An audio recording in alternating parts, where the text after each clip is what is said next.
Bueno.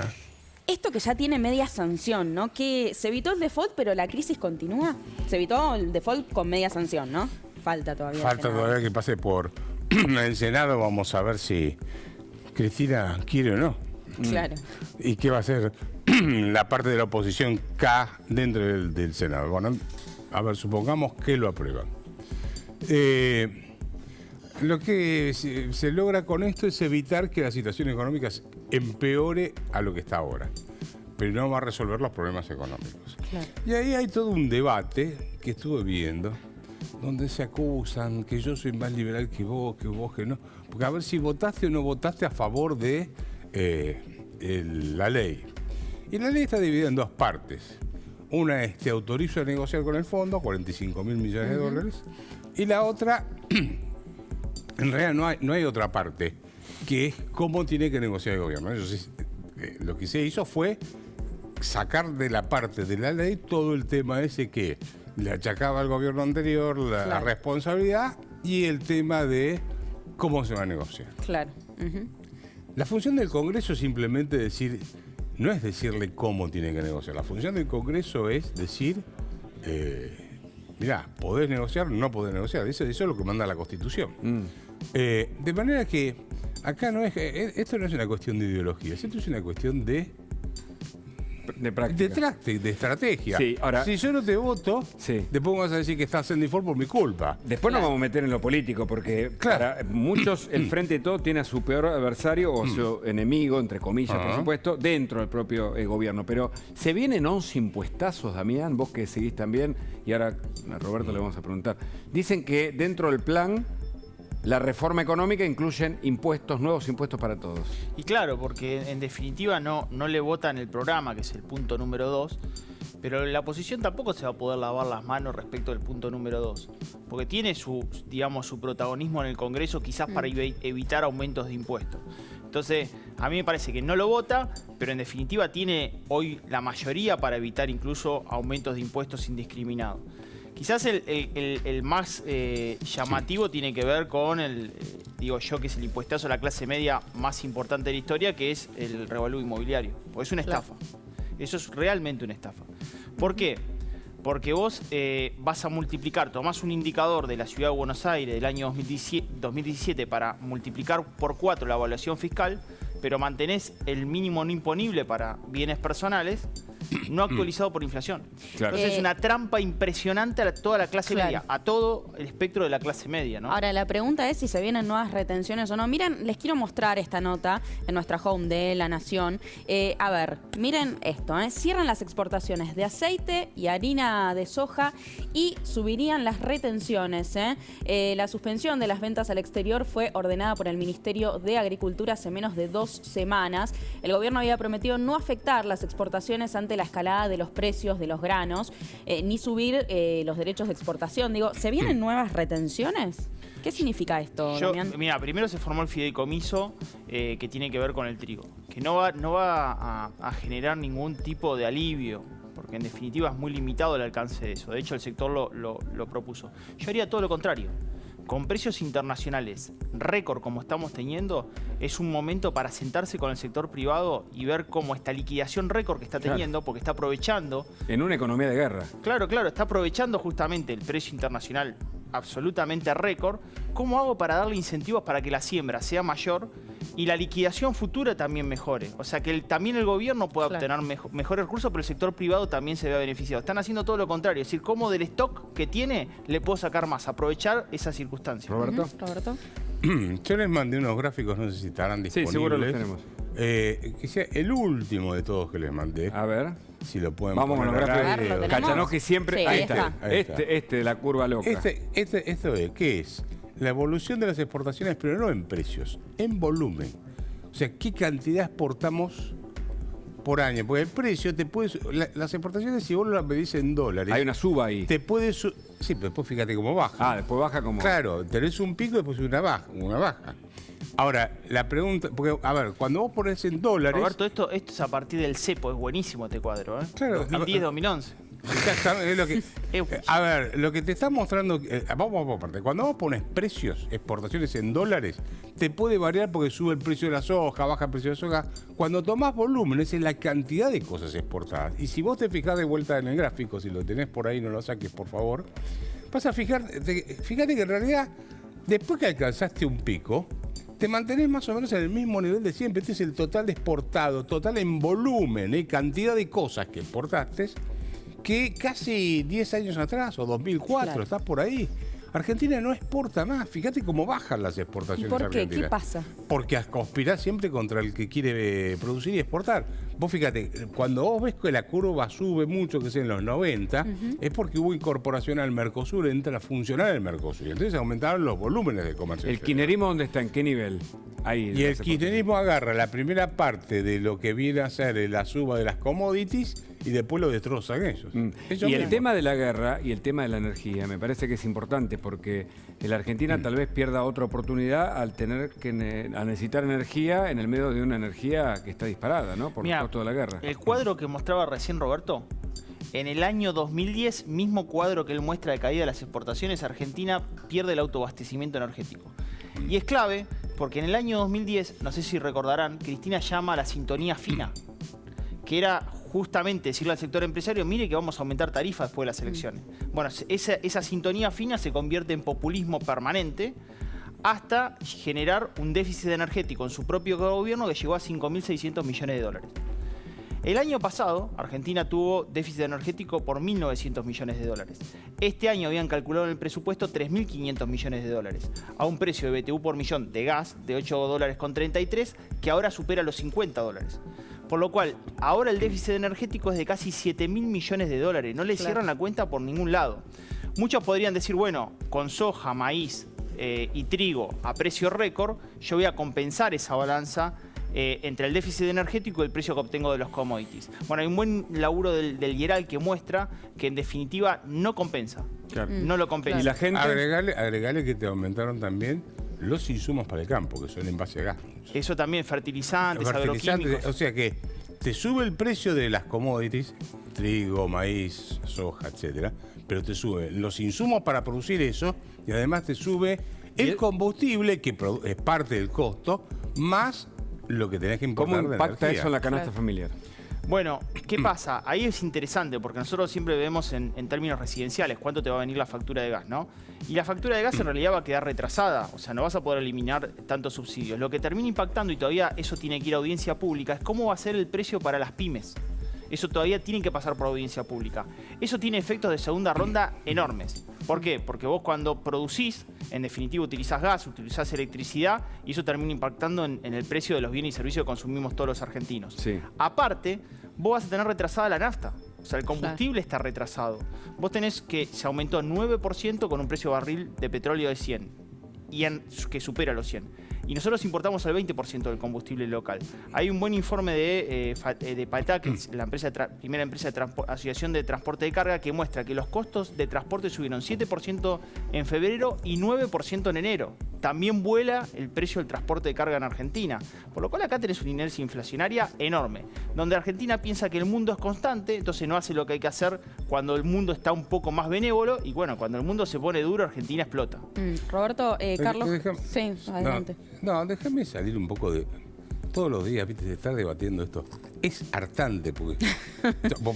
a mí me llaman todo el tiempo y estoy con los clientes, pero déjame salir un poco de esto y veamos lo profundo de la Argentina. A ver. Déjame mostrarte 2 o 3 gráficos. Dale. Tenemos el primero, que creo que muestra la evolución de la actividad económica. Pedilo si lo tenemos por ahí, sería fantástico. El primero. El primero es la estimación mensual de actividad económica. Eso es como si todos los meses el INDEC te mide la evolución del Producto Bruto, cómo está evolucionando.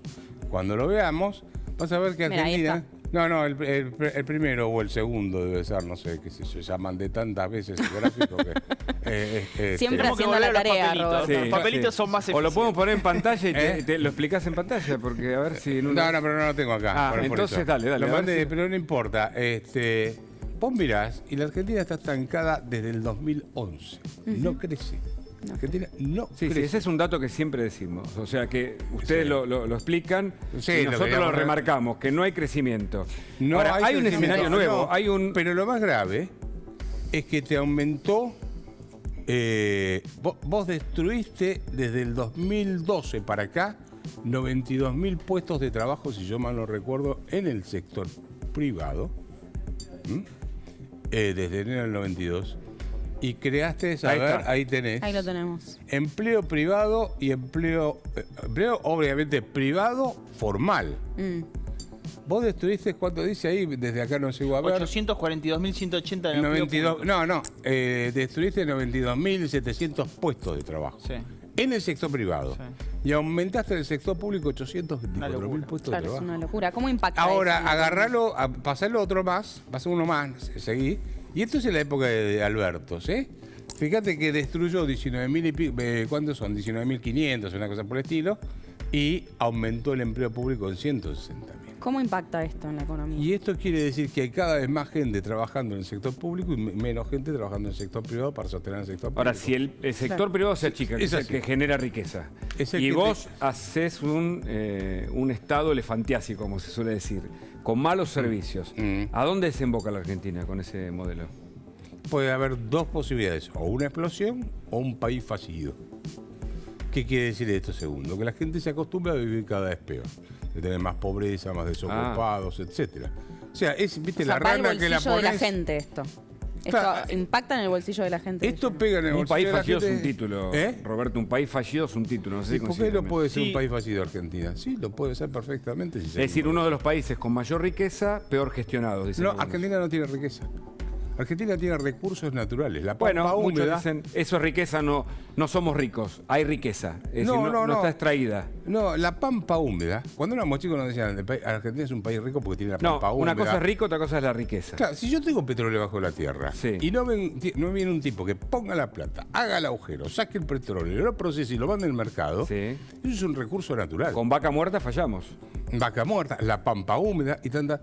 Vos fíjate, yo siempre doy el ejemplo de Irlanda. Irlanda es más chico que Formosa, tiene 4.800.000 habitantes y tiene un ingreso per cápita de $70.000 por habitante y nosotros de 8.000. Ellos exportan 400.000 millones de dólares al año y nosotros exportamos 75.000. Pero cuando vayamos a llueve. Chile, tiene más empresas que Claro. nosotros. Bueno, por eso te digo... Bueno, tiene más No hay densidad que ir muy empresaria lejos, de volumen pyme respecto a nosotros. Nosotros tenemos, siguiendo la línea de Roberto, Argentina tiene la menor densidad de pymes por habitante de América Latina después de Venezuela. Son Claro. 16 pymes por Mirá. habitante y Chile tiene 42. O sea, la creación de riqueza o digamos, del sector privado Sí. en Chile es enormemente mayor que la Argentina. Quería tomar algo de lo que decía Roberto porque justo había publicado hoy en la cuenta de Twitter del Instituto de Itela. El asalariado privado, que el gobierno muchas veces dice, no, pero el salario privado crece o el salario está creciendo respecto a la inflación. Ya no es representativo en Argentina. Es terrible porque en relación a los datos que dice Roberto, hablar de asalariado ya es de un universo, digamos, elitista en Argentina. Claro. ¿Por qué? Porque es el 48,3% del total. Cuando vos ves los datos de qué pasa respecto de el cuentapropista, es el 45,3%. Y el trabajador, el emprendimiento familiar, solamente el 6,4%. Es imposible. Bueno, pero yo Es te digo una cosa, imposible. el mundo va a un modelo de no asalariado, va a un modelo de cuentapropismo, de servicio, de prestación de servicio. Ahora, lo que hay que decir es, el salario en términos de mensualidad que cobra alguien o segmentado, como sea, es uno de los más bajos de toda América Latina. Claro, pero está bien. En dólares, ¿eh? Sí, pero está bien lo que decís vos. El mundo va incluso hasta prestadores de servicio independiente, Sí, claro, todo lo que claro. vos quieras. Pero eso está englobado dentro de pequeñas empresas que hay detrás. Claro. Argentina perdió a las pymes. O sea, Argentina perdió la cantidad de pymes. Si vos tomás la cantidad de pymes que tenías en el año 2010 y la cantidad de pymes que tenés ahora, tenés menos pymes que en el año 2010. Pero claramente. Menos pymes. Pero por eso insisto y Kachanovsky, ayúdame. El volumen del salario mensual de la Argentina está por debajo de Chile, en dólares, por supuesto, ¿no? Que es la moneda, no vamos a poner... El volumen... Está en cantidad de menos, dólares. menos que En Uruguay. todo. Creo que menos que Colombia, menos que Perú. Es decir, la jubilación es lo mismo en dólares. Es decir, es uno de los países más empobrecidos con una tasa de pobreza de casi 45%. Bueno, yo el viernes mostraba acá la evolución del ingreso per cápita en la Argentina comparado con diferentes países. Por ejemplo, nosotros, creo que eso lo tengo por acá.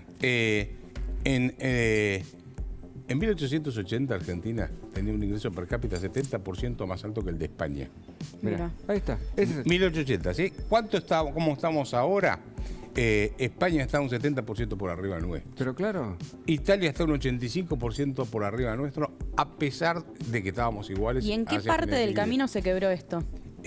Perdóname, Corea, nosotros teníamos un ingreso per cápita en 1946 que era un 700% más alto que el de Corea. Corea hoy tiene un ingreso per cápita, Corea del Sur obviamente, ¿no? 104% más alto que Corea el fue un nuestro. país de los más pobres que hubo en Asia. No tenía recursos naturales. No tenía nada. Corea. Irlanda, Argentina tenía un ingreso per cápita en 1920 y pico, 21, del 37% más alto que el de Irlanda. Claro. Irlanda hoy tiene un ingreso per cápita de Ahora, 250% más por alto. eso, ¿cuándo se quiebra? ¿En Se qué parte quiebra, del camino? Bueno, eso es un debate que entramos ya en la historia económica, ¿no es cierto? Si vos mirás, el quiebre es en la década del 40, pero empieza un poco antes. en la generación del 80, mucho después de la generación del 80. Ahora, viene la generación del 80 que hace crecer la Argentina fenomenalmente. Ese crecimiento fuerte lo tenés hasta principios de la Primera Guerra. Sí. Después ahí se afloja, obviamente, por el conflicto sí. bélico. Después viene la crisis del 30, que eso todos los países se hicieron macanas, así que podemos el decir, New mirá, Deal bueno, del 29. sí, todos hicieron, todos los países se robaron la economía, eso aumentaban el gasto público, así que pongamos a la Argentina en la bolsa de los ineptos también, que estaban todos, pero se consolida la decadencia en la década del 40. Claro. Lo que pasa es que después lo sacan a Perón, pero nadie cambió lo que venía con esa filosofía, digamos, de cerrarse al mundo, de somos ricos, entonces hay lo que estábamos debatiendo antes, como hay riqueza, lo único que hay que hacer es redistribuir, ¿no es cierto? Fuimos a la cultura de la dádiva y salimos de la cultura del trabajo. No labures que el otro te mantiene, porque vos tenés este derecho. ¿Qué surgió en ese momento? La idea es que donde hay una necesidad hay un derecho. Alguien tiene que garparlo. ¿Quién? No lo sé. A vos se te ocurre que tenés un derecho, alguien te tiene que dar la plata. Entonces cambiaste la forma de pensar. Pero esa parte, Roberto, Sí. yo creo, que surgió a partir del conflicto del 2001, de la crisis, ahí se exacerbó todo, para mí, O sea, creo que ahí hay un momento en donde la economía argentina empieza a dar esas dádivas. De hecho, planes sociales en 1998, Menem dio 167.000. Sí. 1998, recién arrancaba. ¿Cuántos planes Y hoy- hay en la Argentina? Y hoy tenés 21 millones de personas que tienen un cheque del Estado. O sea, No, bueno, nos pasaste- esa es la fue- parte donde explota la Claro. decadencia. Ahora, si vos mirás los datos con mucho enfoque, ¿Quién se jubilaba, Roberto, si no había aportado? No, está bien. Lo que te diga, a partir del 75 con el Rodrigazo, es muy difícil encontrar un periodo donde la Argentina recupere. O sea, yo te diría que el Rodrigazo fue el punto de inflexión definitivo de la decadencia. Y después se acelera. Se frena un cacho en los 90, se acelera de Muchos nuevo con el dicen que kirchnerismo. después de la alianza la Argentina se para. Se para, es decir, la economía se frena. detiene. Y ahí hay una recomposición. Con una muy mala gestión de este gobierno, que nadie sabe si va a cambiar, puede haber un renacimiento